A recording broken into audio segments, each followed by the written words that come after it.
Y con este adelanto de la campaña electoral, presidenciables intensifican sus recorridos por el territorio ecuatoriano. Cada binomio recibe como fondo de promoción aproximadamente unos $300,000. La campaña culminará a la medianoche del 17 de agosto del presente año 2023, después de que el CNE, Consejo Nacional Electoral, dio luz verde para este adelanto de la campaña. Los 8 binomios de mención que terciarán en los comicios presidenciales y legislativos anticipados este 20 de agosto. Intensificaron el día de hoy, 13 de julio, recorridos, reuniones, encuentros, tratando de ganar tiempo para captar más el voto popular. Auspiciado por Alianza Gente Buena, Movimiento Construye, Villavicencio Fernando, Villa Fernando inició su día en Azogues. Allí él dialogó con muchos estudiantes de la Universidad Católica. Por su parte, Yacu Pérez, de la Alianza Claro que se puede, también escogió en el primer día del inicio oficial de la campaña electoral mantener primero una reunión con estudiantes y docentes de la University Technology Indoamérica, en español Universidad Tecnológica Indoamérica en Ambato. El promovido por el movimiento Reto, Javier Herbas, tuvo agenda en Guayaquil, donde formó parte de un conversatorio con estudiantes de la Universidad Casa Grande. A su vez, Otto Sonnenholzer, de la Alianza Actuemos, estuvo en la Plaza Central de Santo Domingo de los Áchilas, donde se reunió con grupos jóvenes emprendedores y luego atendió entrevistas con medios de comunicación del cantón. Por su parte, Jan Topic también no se quedó atrás de la Alianza por un País Sin Miedo. Recorrió el norte de Guayaquil, donde volvió a ofrecer a sus simpatizantes que en caso de llegar a Carondelet, él fortalecería estrategias de seguridad. Luisa González, candidata del movimiento Revolución Ciudadana, visitó Cañar. Bolívar Armijos, de Movimiento Amigo, se quedó en Quito, y Daniel Noboa, representante de Alianza Acción Democrática Nacional, estuvo en Manabí. Así la situación. El exalcalde Jorge Yunda ya no usará grillete electrónico, aunque su juicio sigue todavía pendiente. Información tomada de Diario La Hora. La Corte Provincial de Pichincha emitió el retiro de su grillete al exalcalde de Quito, Jorge Yunda, y otros procesados por el caso de las pruebas PCR. Por más de 2 años utilizó ya un grillete electrónico el exalcalde, pues Jorge Yunda, investigado por presunto peculado en la compra de pruebas para la detección de COVID-19 en los inicios de la pandemia 2020. Este 13 de julio, en la audiencia de revisión de medidas, la Corte Provincial dispuso su retiro del artefacto de localización electrónica conocido como grillete, el cual en su momento Yunda calificó como una presea.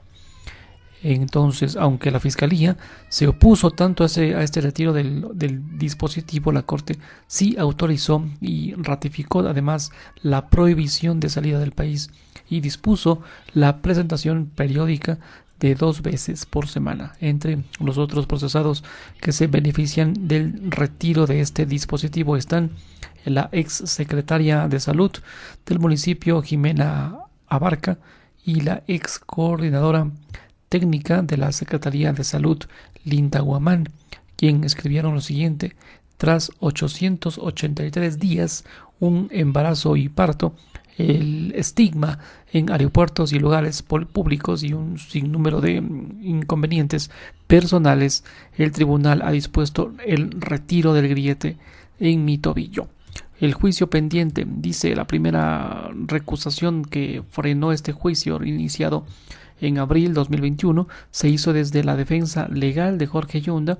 El exalcalde acusó al juez Favara de estar parcializado. En su demanda argumentó que los jueces que integren este tribunal no pueden manifestarse de ningún modo, sino más bien a través de una sentencia. y que debe ser dictada en el momento procesal oportuno y tras haberse evacuado la prueba que las partes presenten con ocasión a la teoría del caso ofertada. La defensa del juez Favara calificó esta demanda de recusación como inusual y débil, aunque no tuvo tanto éxito y el magistrado fue separado de esta causa. Los pormenores de este juicio. La fiscalía es la parte acusadora en este juicio y sostiene que hubo irregularidades en el contrato por un valor de 4.2 millones de dólares entre el municipio de Quito y la empresa, como se llama, Salumed, durante la gestión de Yunda. En los alegatos de apertura, el ex fiscal de Pichincha, Alberto Santillán, señaló a Yunda como un autor mediato del delito de peculado, argumentando que el 13 de abril del 2020 hubo un perjuicio de 2.2 millones de dólares para Quito bajo un conocimiento de la Secretaría de Salud y Salumed S.A. Otra acusación o otras es que las pruebas que eran de tecnología LAMP y no PCR. Esta era que las pruebas eran de tecnología LAMP y no PCR. Por su parte, una de las acusadas, Linda Guamán, ex asesora de la Secretaría de Salud, ha detallado que las LAMP son pruebas PCR cuya tecnología demora menos tiempo en ser procesada. Sin embargo, una experta bióloga que dio testimonio en el juicio detalló que estas pruebas LAMP no contaban con un rol estándar a escala internacional. Por su parte, Dolores Miño, abogada defensora de Guamán, señaló que en 2021 que el trabajo de la Fiscalía no ha sido técnico y que existe desconocimiento del área científica. Desmereciendo a la fiscal. En este caso, en lo internacional, contar que Juan Guaidó, ¿se acuerdan de él? Pues él manifiesta que Maduro es el faro, la primera antena de desestabilización regional. ¿Por qué? Veamos. El expresidente interino de Venezuela, ex Juan Guaidó, advierte que Nicolás Maduro avanza a la legalización de partidos tal como sucedió en Nicaragua y pide más sanciones al régimen. Venezuela está en un escenario pre-nicaragüense y urgen muchas más sanciones de la comunidad internacional para blindar las primarias de la oposición. Esto lo dijo este jueves Juan Guaidó, quien llegó a ser reconocido como presidente interino de Venezuela. ¿Por quién? Por, no sé, Estados Unidos, seguramente en ese país, por más de 50 gobiernos, y hoy vive en los Estados Unidos. Bueno, no basta con tweets ni tampoco comunicados cuando están atentando no contra la democracia, algo que no tenemos en Venezuela, sino contra la posibilidad de tenerla, afirmó Guaidó en un llamamiento al mundo libre, para no tener miedo a imponer más sanciones al gobierno que preside el señor Nicolás Maduro. Sé que son polémicas las sanciones, pero sé que generan debate, pero es la herramienta que tenemos, hay que emplearlas a fondo, manifestó, para poder disuadir de alguna manera el accionar salvaje de una dictadura como la de Nicolás Maduro. Así dijo, así, sin sonrojarse, el señor Juan Guaidó subrayó. Guaidó, quien lleva en Estados Unidos 67 días, una cuenta que aseguró tener muy presente, pues su propósito a medio plazo es regresar a su país siempre que tenga seguridad. Así habló con la agencia EFE en Miami, Florida, sobre lo que podría hacer desde Estados Unidos para que las próximas elecciones presidenciales en Venezuela sean libres y democráticas. Una unidad y un acompañamiento internacional. El dirigente opositor resaltó además la importancia de estas primarias de la plataforma unificada opositora fijadas para el 22 de octubre próximo, y cuando se le pregunte si cree realmente que llegarán a celebrarse, señala que está claro que, ya que Maduro va a atentar contra el proceso de selección del candidato de la oposición. Remarco esto, el dirigente opositor resaltó que la importancia de las primarias de la plataforma unificada opositora, fijadas para el próximo 22 de octubre, y cuando se le pregunta si cree realmente que llegarán a celebrarse, él señala que está claro que Maduro va a atentar contra este proceso de selección. Tras los precandidatos opositores María Corina Machado, Enrique Capriles y Freddy Superiano ha sido inhabilitados. Subrayó que pero es un escenario que no es nuevo y no debe tomar por sorpresa a nadie. Hay que estar preparados y no ser ingenuos, declaró. Guaidó mencionó además en este punto la ilegalización de los partidos políticos opositores venezolanos en el año 2018 y lo que pasó en el año 2021 en Nicaragua, donde todos los precandidatos opositores fueron inhabilitados y encarcelados. Daniel Ortega arrasó en las elecciones y logró un nuevo mandato presidencial. A su juicio, Maduro va a atentar en contra de la primaria porque le hace mucho daño a un país unificado como en 2019. Tiene una obsesión. Cuando él, que entonces presidía la Asamblea Nacional, se proclamó presidente interino de Venezuela con el argumento de que Estados Unidos y otros países no validaron las elecciones del 2018.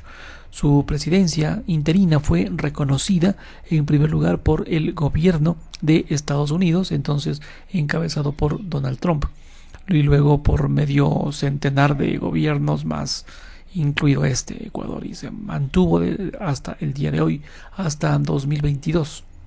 El opositor defiende la necesidad de reforzar la unidad de las fuerzas antichavistas y lograr un acompañamiento internacional para proteger a los precandidatos y a la Comisión Nacional de Primarias en primer lugar.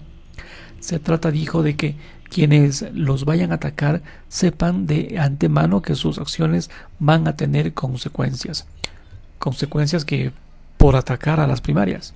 Tiene que haber consecuencias para una dictadura como la de Maduro, que inhabilite, que persiga, que torture. Reitero tras mencionar que la carta esta interamericana que menciona se ha convertido en poesía y no sirve para acabar con la impunidad de los tiranos, manifestó.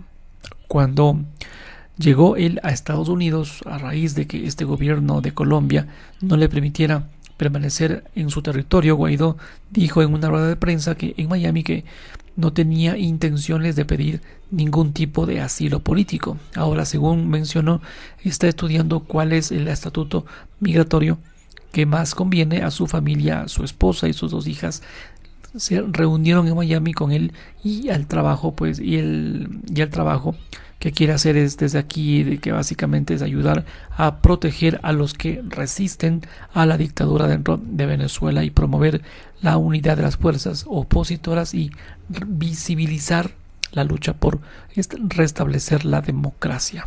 Sobre lo que puede hacer allá en Estados Unidos, el líder venezolano manifestó que tiene una comunicación constante con la administración del presidente Joe Biden, y que les ha transmitido el mensaje de que no puede haber un alivio de sanciones ni tampoco permitir a Maduro que actúe con impunidad.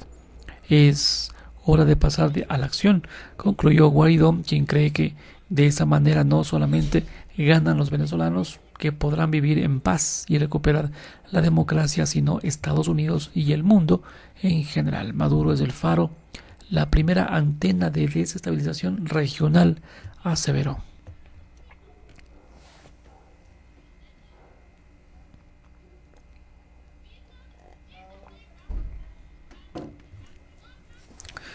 Existe una deuda pública a media humanidad que hunde a media humanidad.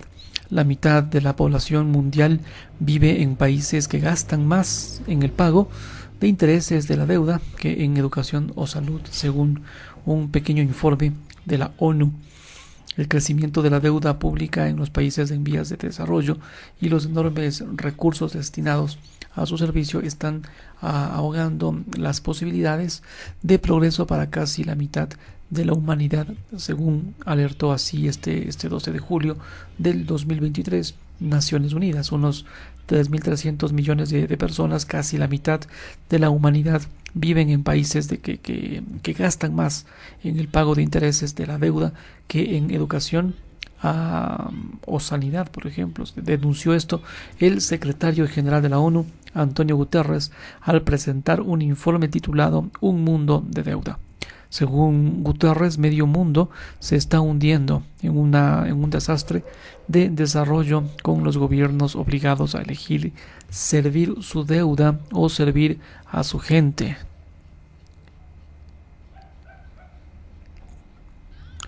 Y sin espacio fiscal para invertir en mejoras para la ciudadanía. Es lamentable. Es un fallo sistemático. Puede parecer que los mercados no estén sufriendo todavía, pero la gente está sufriendo.